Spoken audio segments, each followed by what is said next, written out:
اسلام آدمی کو زندگی کی سب سے بڑی کامیابی کے لیے بلاتا ہے۔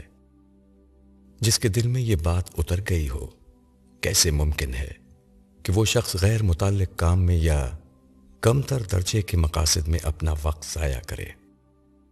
اسلام ہم کو موجودہ زندگی کی غفلتوں کے بدلے بے پناہ عذاب سے ڈراتا ہے۔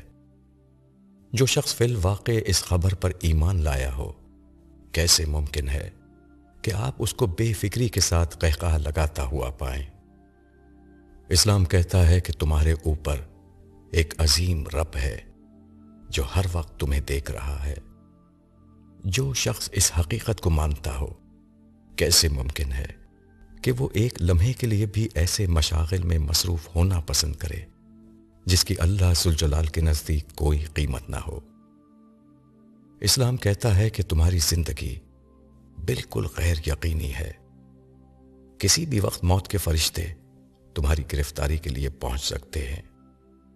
جو شخص حقیقی معنوں میں اس انتہائی نازک صورتحال کا احساس رکھتا ہو، کیسے ممکن ہے کہ وہ روزانہ اپنے اوقات کا ایک حصہ ایسے مشاغل میں صرف کرتا رہے جس کا طلب آخرت سے کوئی تعلق نہیں ہے۔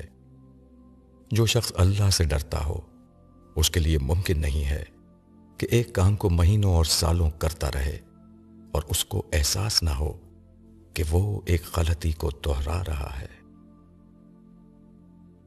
مولانا وحید الدین خان، کتاب قرآن کا مطلوب انسان۔